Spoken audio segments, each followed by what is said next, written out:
परमेश्वर का पवित्र वचन, बाइबल वचन, गिनती अध्याय 10। फिर यहोवा ने मूसा से कहा, चांदी की 2 तुरहियां गढ़ के बनाई जाएं, तू उनको मंडली के बुलाने और छावनियों के प्रस्थान करने में काम में लाना। और जब वे दोनों फूंकी जाएं, तब सारी मंडली मिलाप वाले तंबू के द्वार पर तेरे पास इकट्ठी हो जाए। परंतु यदि एक ही तुरही फूंकी जाए, तो प्रधान लोग जो इस्राएल के हजारों के मुख्य पुरुष हैं तेरे पास इकट्ठे हो जाएं। जब तुम लोग सांस बांधकर फूंको, तो पूर्व दिशा की छावनियों का प्रस्थान हो, और जब तुम दूसरी बार सांस बांधकर फूंको, तब दक्षिण दिशा की छावनियों का प्रस्थान हो। उनके प्रस्थान करने के लिए वे सांस बांधकर फूंकें, और जब लोगों को इकट्ठा करके सभा करनी हो तब भी फूंकना, परंतु सांस बांधकर नहीं। और हारून के पुत्र जो याजक हैं वे उन तुरहियों को फूंका करें। ये बात तुम्हारी पीढ़ी पीढ़ी के लिए सदा की विधि रहे। और जब तुम अपने देश में किसी सताने वाले बैरी से लड़ने को निकलो, तब तुरहियों को सांस बांधकर फूंकना, तब तुम्हारे परमेश्वर यहोवा को तुम्हारा स्मरण आएगा और तुम अपने शत्रुओं में बचाए जाओगे। अपने आनंद के दिन में और अपने नियत पर्वों में और महीनों के आदि में अपने होमबलियों और मेलबलियों के साथ उन तुरहियों को फूंकना। इससे तुम्हारे परमेश्वर को तुम्हारा स्मरण आएगा।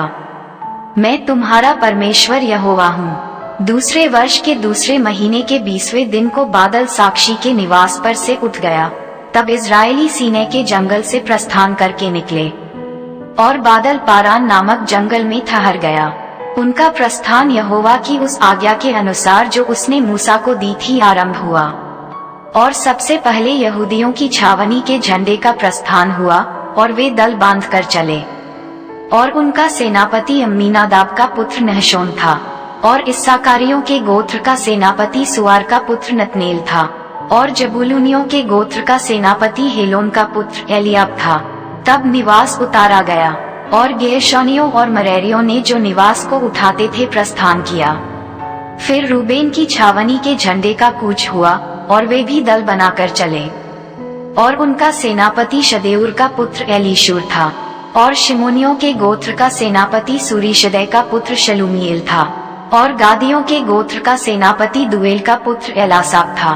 तब कहातियों ने पवित्र वस्तुओं को उठाए हुए प्रस्थान किया, और उनके पहुंचने तक गेर्शोनियों और मरेरियों ने निवास को खड़ा कर दिया। फिर एप्रैमियों की छावनी के झंडे का कूच हुआ, और वे भी दल बनाकर चले। और उनका सेनापति अम्मीहूद का पुत्र एलीशामा था, और मनश्शेइयों के गोत्र का सेनापति पदासूर का पुत्र गमलीएल था, और बिन्यामीनियों के गोत्र का सेनापति गिदोनी का पुत्र अबीदान था। फिर दानियों की छावनी जो सब छावनियों के पीछे थी, उसके झंडे का प्रस्थान हुआ, और वे भी दल बनाकर चले। और उनका सेनापति अम्मीशदै का पुत्र अखियाजर था, और आश्रियों के गोत्र का सेनापति ओक्रान का पुत्र पजीएल था, और नप्तालियों के गोत्र का सेनापति एनन का पुत्र हीरा था। इजरायली इसी प्रकार अपने अपने दलों के अनुसार प्रस्थान करते और आगे बढ़ा करते थे। मूसा ने अपने ससुर रूएल मिद्यानी के पुत्र होबाब से कहा, हम लोग उस स्थान की यात्रा करते हैं जिसके विषय में यहोवा ने कहा है कि मैं उसे तुमको दूंगा, इसलिए तू भी हमारे संग चल, और हम तेरी भलाई करेंगे, क्योंकि यहोवा ने इस्राएल के विषय में भला ही कहा है। होबाब ने उसे उत्तर दिया, मैं नहीं जाऊंगा, मैं अपने देश और कुटुंबियों में लौट जाऊंगा। फिर मूसा ने कहा, हमको न छोड़, क्योंकि हमें जंगल में कहाँ कहाँ डेरा खड़ा करना चाहिए ये तुझे ही मालूम है।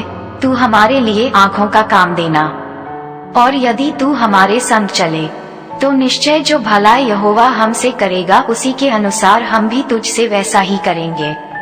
फिर इस्राएलियों ने यहोवा के पर्वत से प्रस्थान करके 3 दिन की यात्रा की, और उन 3 दिनों के मार्ग में यहोवा की वाचा का संदूक उनके लिए विश्राम का स्थान ढूंढता हुआ उनके आगे आगे चलता रहा।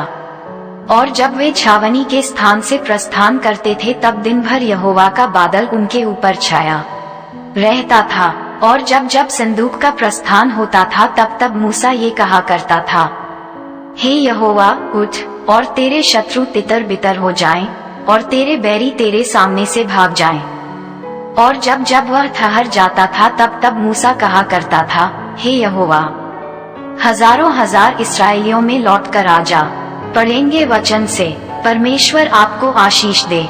हमारी तरफ से आप सब मसीह भाइयों को जय मसीह की।